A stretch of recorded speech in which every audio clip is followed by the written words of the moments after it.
pa oh. Ito pa yung ano, noodles na lang. Parang pinakarami na yan.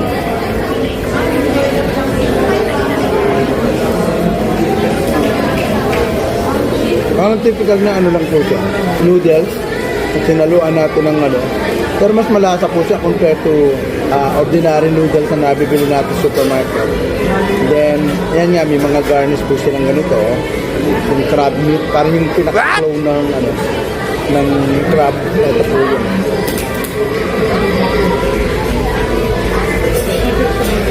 Ganyan. Kaya mo lang ito po.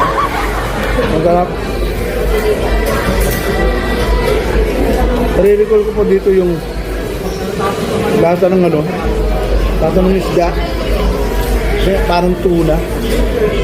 Tuna na, yun yung lasa ng tuna pagka pinakuluan lang tapos ilagay nyo ng pepper saka salt. Ganun ang lasa nito. Pero meron silang mga iba-ibang variety ng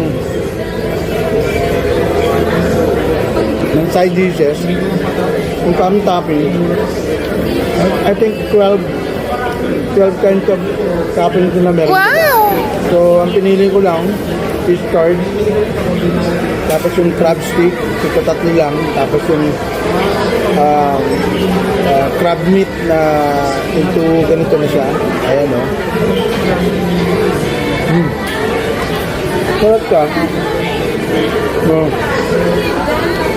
Ano naman po, ito yung fish card na sasabi nila. Isda siya, isda. Fish nga eh, isda. So ito, tignan natin.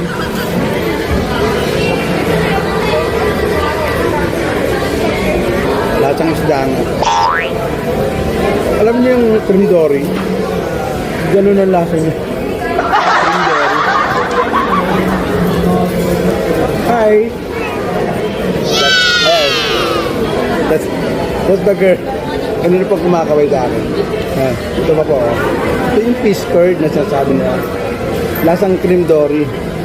Sausaw natin.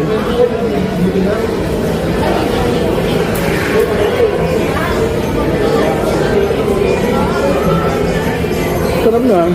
Not too salty. Hindi tumalat. Kasi ito. Ito yung isa. Ito po yung crab stick. Ayan o. Ito yung isa siyang gano'n. Tapos sinati sila sa into 3. Isang kaganon. Sinati into 3. So ito yung lumabas. Mali natin.